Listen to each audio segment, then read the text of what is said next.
let's hit the headlines. I only have a few things that I want to discuss with you today. Sasha is coming on in just a few minutes. So I wanted to start with, the normal stuff. Let's go to this bad boy. Here we are. Well, let's make it a little bigger. Okay. We've got some of the top stories that I am noticing. And maybe you've all noticed this before, but Trump, the big story today is Trump is possibly and probably going to make his court pick by Saturday before the Ginsberg burial. So they're suggesting that he's not even, well, I don't know why this news site has a picture of Biden when they're talking about Trump. But anyway, they're making reference to the fact that he's not even waiting till the body is cold and buried before he makes his choice and starts the process of replacing her, even though it's not like they have a lot of live court cases that they're seeing right now, where they have to be seen right now. I just want to say a couple of things here. One, we should not be shocked anymore. I mean, can we be done with being shocked? I feel like the media, including, I was listening to the Daily from the New York Times, and the way I should get a clip of it here for you, but the way that they present the stories are like, today, President Trump says that he is going to make his Supreme Court pick by Saturday, before Ginsburg is even buried. It's like, the New York Times, not only are they feeding us stories, but they're feeding us like shock and outrage and basically draining people of goodwill's energy out and encouraging us to be shocked and angry when really, I think, we could have all seen this coming. That's what they do. And yeah, everyone is talking about Mitch McConnell and how he's such a hypocrite. Yeah, he's like the devil incarnate. He's not just a hypocrite. He's horrible. We know that. Pressuring them to live up to their own word is just a ridiculous waste of time. Let us focus on our strategy. How is the New York Times not reporting on what PowerPoints the Democrats have in this area? Anybody? Anyway, I'm just saying that. Here's the story. The Trump said Monday that he expects to make his pick for Ginsburg's replacement. He's going to announce it, before she's even buried.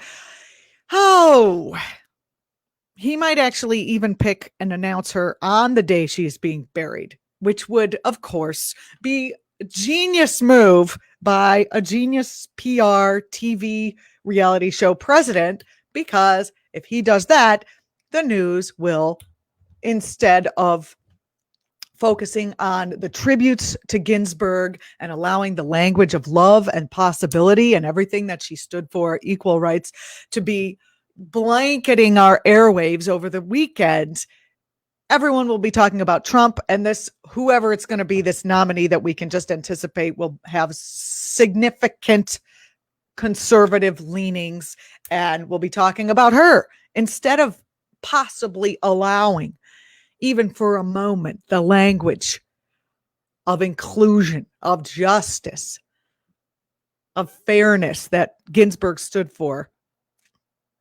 and her body of work showing what is a possibility in this country. That won't be allowed to be talked about. He is, we talk a lot about how he controls media or how he manipulates it. He's freaking genius when it comes to that. I think it's interesting. When I was in Australia, I noticed a poster called A Festival of Dangerous Ideas, and it was some event that was coming up. I don't know what was going on. And I thought, gee, the dangerous ideas are like sharing, love, peace, equality, and justice. Those are the dangerous ideas. We can't talk about them.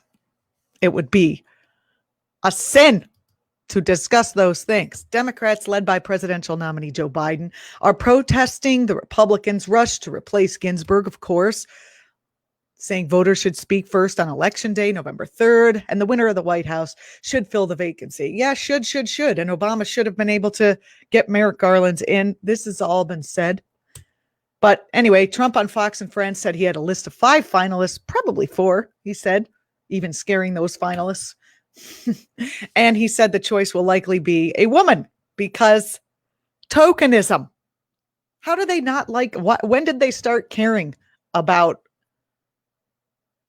whether replacing a woman on the court needs good optics by replacing a woman who's passed away with another woman? Is it to win the white suburban voters? You're like, oh, he loves women. He put one on the Supreme Court. Forget about the thousands of pussies he grabbed. The rape allegations coming out of the woodwork. Some even by underage girls.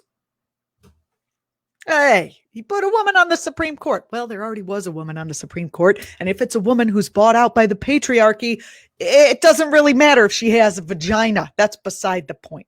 I'm Julianna Forlano. You're watching ACT.tv. If you're watching on YouTube, don't forget to subscribe. That's my point for the day. If you're watching on Facebook, just keep watching. Sasha Bromsky's joining us. But I'm going to make a brief other point, a side point that doesn't have to really do with the headlines and that can maybe make a little bit of a transition here between the last point I made and the next point I'm about to make. I'm on the YouTubes. Oh, no, the Facebooks. I'm on the Facebooks. And look at this. Let me share a screen with you. Okay. Let me share. I don't think you're going to like it, but give me a quick second here.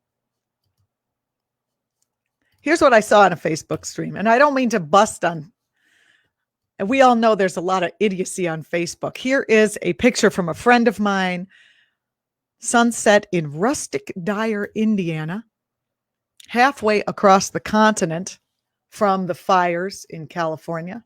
But obviously this is a smoke-covered sun that we're seeing. One of the comments is, wow, beautiful. Yeah. Well, is it so beautiful? I mean, are people unaware that the reason that this is orangey red right now, the sun is orangey red instead of the regular color of sun, is because of the wildfires? I mean, it's funny to be I'm not sure how far deep I am in my own media bubble. I just thought that everyone was aware of the burning of the West Coast and the smoke that's coming across past New York City, up into the East Coast, going out over the Atlantic, possibly going to circle the globe. Quite possible. Maybe those enormous hurricanes out in the Atlantic will wash the smoke down. But are people just in their bubble so much that they are unaware that although it would be beautiful if it was natural, it is actually like a vision of the apocalypse come true? I know there are some people who are looking forward to the apocalypse, and so maybe to them this would be beautiful. Just thought I'd make that little point. I hope you're enjoying watching this show. I'm Julianna Forlano.